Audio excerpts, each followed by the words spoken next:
근데 지중해 식단 중에 특징 중 하나가 거기서 이제 올리브도 먹더라. 그럼 뭐 올리브 좋은 거 아니냐 이렇게 된 거예요. 알다시피 우리나라는 샐러드 문화가 발달해 있는 나라는 아닙니다. 모든 독성은 그러니까 유해 물질은 노출량과 노출 횟수와 관련되어 있습니다.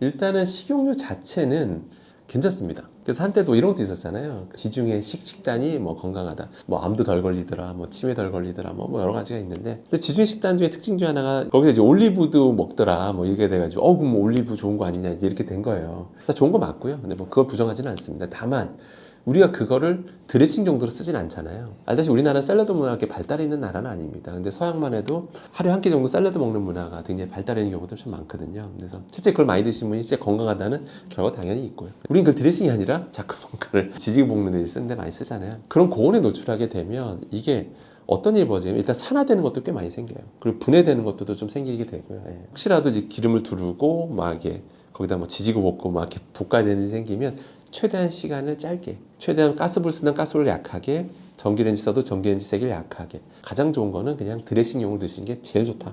그러면은 뭐 어차피 가열하는 거면은 올리브유나 뭐 다른 기름이랑 크게 차이가 없다.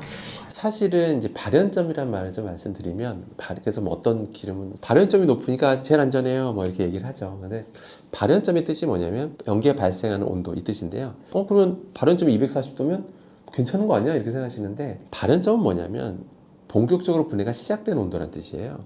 그보다 낮은 온도에서 분해 생성물이 생깁니다. 그러니까 200도 전후만 돼도 분해되는 것들이 생기고요. 사실은 그렇기 때문에 상대적으로 발연점 높은 게 안전한 건 맞아요. 그러니까 고기 구울 때 상대적으로 맞지만 그렇다고 해서 그거라고 해서 유해 물질이 안 생기는 건 아닙니다. 사실은 중기로도 날아가고요, 음식물에도 남아있게 되고요. 그렇기 때문에 모든 독성은, 그러니까 유해 물질은 노출량과 노출 횟수와 관련되어 있습니다. 노출량이 적거나 노출 횟수가 적으면 괜찮아요. 거꾸로 얘기하면. 구이 저도 좋아하지만 가끔 먹는 별미라는 거죠. 그래서 평소에는 그런 지지고 볶는 요리보다는 좀 정갈한 음식 비중이 높은 게 가장 안전하다. 이렇게 보시면 좋습니다.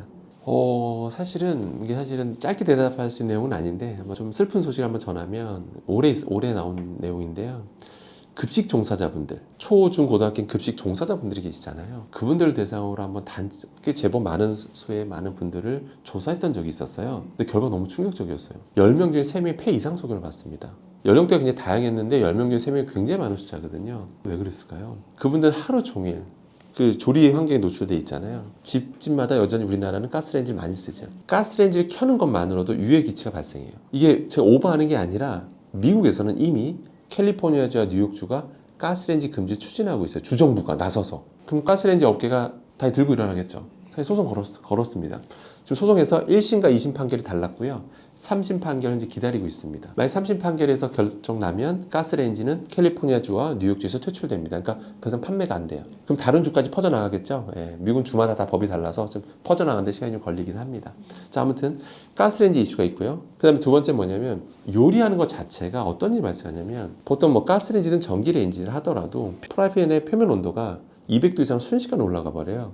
거기다 요리를 하잖아요. 우리가 지지고 볶고 막 하잖아요. 유해한 물질들이 공기中많이 발생해요. 유증기는 기본이고요. 분해 생성물들이 생겨요. 그런 것들이 다 공기로 떠돌아다닙니다. 조리하시는 분들 그걸 다 들이마셔요. 그러니까 10분 중에 3분이 폐 이상 소견 받는 건 솔직히 이상할 게 없습니다. 그 정도로 유해한 물질이 많이 나온다는 거죠.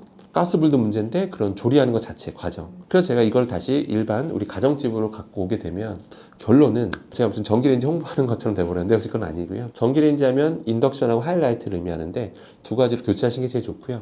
근데 그게 교체하기가 어려우신 분들은 가장 좋은 거는 무조건 환기. 하나만 열면 소용없겠죠. 딴 것도 하나 열어야 돼요. 순환되게 만들어야 돼요. 그래야 농도 확 떨어집니다. 후드 켜는 것만으로 안심하지 마시고 반드시 2개 이상 여는 습관 들이시는 게 가장 중요하다고 보시면 되고요. 그 다음에 이제 요리 자체로 이제 가볼게요. 고온에서도 200도 이상 고온에 노출되다 보면 유해화학 물질이 발생 안 할 수가 없어요. 그 종류 다 열거하기 힘들 정도인데 대표적인 게 PAH, 다환 방향족 탄화수소라는 게 있습니다. 그런 것도 많이 발생하고요. 헤테로사이클릭 아민이라는 그런 것도 발생하고요. 또 분해 생성물들.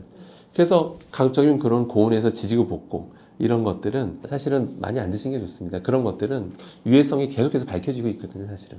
실제로 이제 어떤 분은 이제 커피가 위험하다. 어떤 분은 아니다. 많이 먹어서 좋다. 각자가 말씀하신 근거들이 있습니다.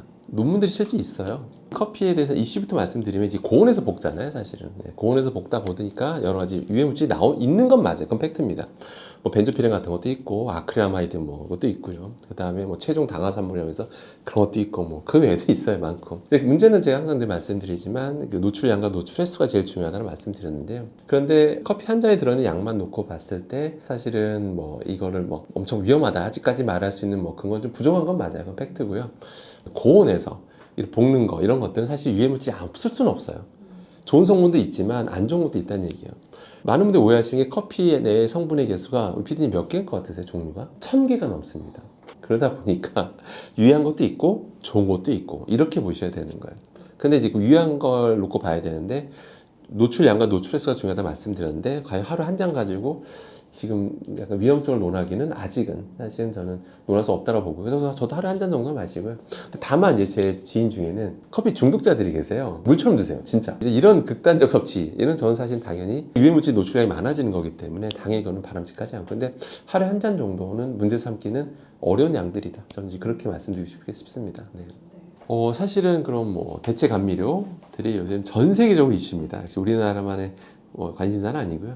그러다 보니까 관련된 논문도 계속 나오고 있습니다. 근데 가장 궁금한 건 그거잖아요. 다른 건 둘째치고 인공감미료나 이런 거 쓰는 이유가 뭔가 건강상 이점이 있을까봐 이하이면 설탕 많이 먹는 것보다는 건강상 이점이 있지 않을까라고 해서 먹는데 상반된 결과도 사실 좀 있는데 근데 몇몇 결과들은 좀 눈여겨봐야 되는 게 결론부터 말씀드리면 설탕 끊고 인공감미료를 먹는 사람이더라 하더라도 딱히 다이어트 효과가 없다더라. 딱히 건강상 이점을 찾기 어려웠다. 그런 논문이 하나도 아니고 여러 군데에서 나오고 있다는 건 우리가 한번 눈여겨볼 필요가 있겠죠. 단맛에 길들여지잖아요. 당장 그게 실제 뭐 포도당은 아니지만 인공감미료가 인지하는 뇌거든요. 그럼 어떻게 되는지 아세요? 보상 시스템에 의해서 그 단맛을 또 찾게 됩니다. 저도 알다시피 대학교 있다 보니까 학생들 많이 보잖아요. 인공감미료 그러니까 그런 음료수, 제로 음료 즐겨 먹는 애 중에 식습관 좋은 애가 없어요. 나 본 적이 없습니다. 단맛에 길들여져 있잖아요. 그러면 음식도 자극적인 건 찾아요. 그러니까 실제 다이어트 효과도 안 나는 거야. 그 건강상 이점도 살 수가 없더라. 심지어 어떤 데는 오히려 더 몸이 안 좋아지더라. 이런 결과가 나온 게 저는 인공감미료의 직접적인 원인보다는 오히려 식습관을 더 오히려 안 좋게 만들 가능성이 있기 때문에 그래서 그런 거라고 현재 추정하고 있습니다. 그래서 결론은 단맛에 길들여지지 않는 게 제일 중요하다. 단맛에 덜 길들여지자. 이렇게 보시는 게 제일 정확합니다.